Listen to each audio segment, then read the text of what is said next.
Today I wanted to talk about Obsidian, my personal feelings about the studio and what they've been doing more recently. I've been watching the 20th anniversary documentary that Obsidian did, which is a great watch, by the way. You should definitely check it out. I'll be linking it below. It's 5 parts with a ton of interesting interviews with various developers there. It made me think about Obsidian over the years and how I've really loved a lot of the things that they've done. These are the guys that made Knights of the Old Republic 2, Neverwinter Nights 2, Fallout New Vegas. They were the kings of taking what someone else made and making it better. And I can't help but feel like maybe they should have kept doing that because they're so good at it.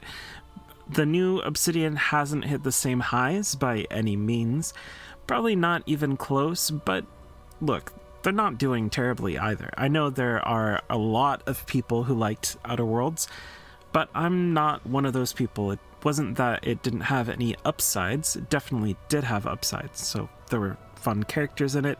You could see some of the trademarks that make Obsidian, dialogue options, and all of this cool stuff. But within a lot of it was just a feeling of mediocrity. And until that point, it isn't something that I associated Obsidian with.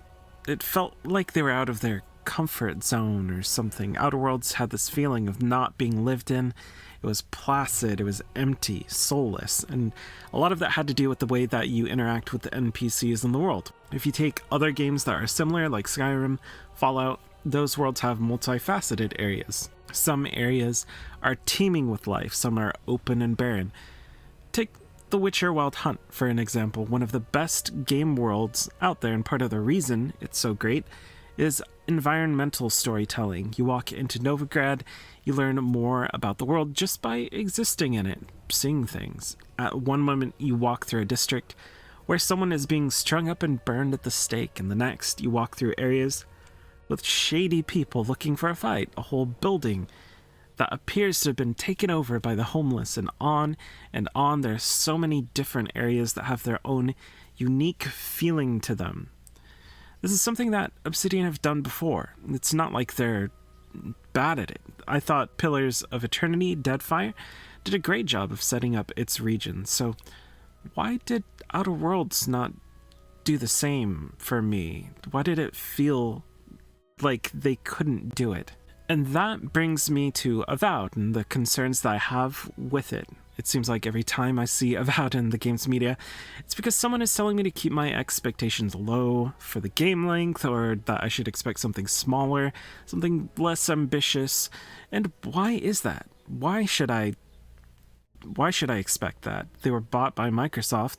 Shouldn't I expect bigger things from them now? Shouldn't they have a budget to do what they want? So why does it feel like there's still a AA studio who have to measure everyone's expectations going into their games? There's so many red flags. The trailers have done little to stop those worries, though I will admit, the latest one at least gave me some hope, especially the deep dive that they showed off. There were some really interesting and cool things there, but then I'm hearing that Avowed used to be a co-op game, which honestly might not have been the worst considering we had Baldur's Gate 3, but Obsidian had never done co-op in their RPGs. They did do it in that side game that they did. Can't remember what it's called. And then Obsidian pulled out of the co-op in Avowed and made it single player. So I'm not sure what's going on over there, and it definitely worries me as someone that is a huge fan of the games that Obsidian has made over the years. I just want them to succeed. It's just kind of strange. They used to be the studio that followed BioWare up and made sequels to their games, and considering what BioWare's public perception is right now, I really hope they're not continuing to follow them into the dark, but I don't want to be completely negative. So let's talk about some of the positive things that we've seen with Avowed. I really like some of the ideas that they've set up with the multiple different paths that you can take. They even showcased that in a trailer, where there are like 3 different overarching paths with the main story. It seems like there are pretty set lines that you go through, and you're making choices that follow each line. It'll be interesting to see if you're stuck in one path once you get onto one of those lines, or if you'll be able to jump back and forth between all the different ones. I think stepping back into the world of Pillars of Eternity is a big plus. They've already set up a lot of the lore of that world, so there's a lot to draw from. Experiencing it from a first-person perspective could let us get in close and see more details and get more immersed. And I think that the combat actually looks fun, if a little stiff.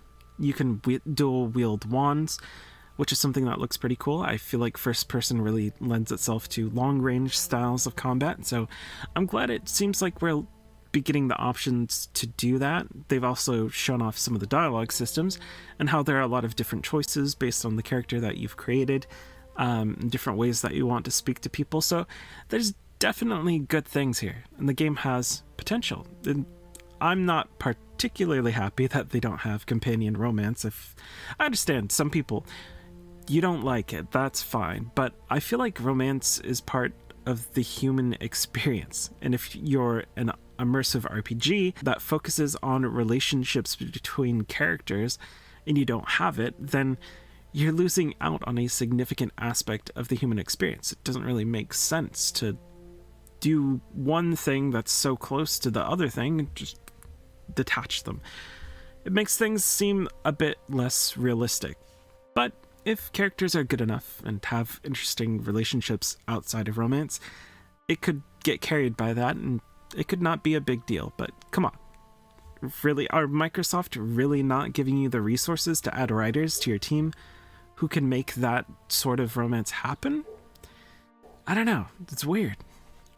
So that's the good and the bad that we've seen so far from Avowed, and I'm going to be honest, my hope is for Obsidian to get through this patch and get the ability to go back to making great CRPGs, something more in the style of Pillars of Eternity, but with an actual budget. That's what I was hoping was going to happen when they got acquired by Microsoft, and it's probably one of my biggest letdowns. It seems like that's the kind of game they want to make.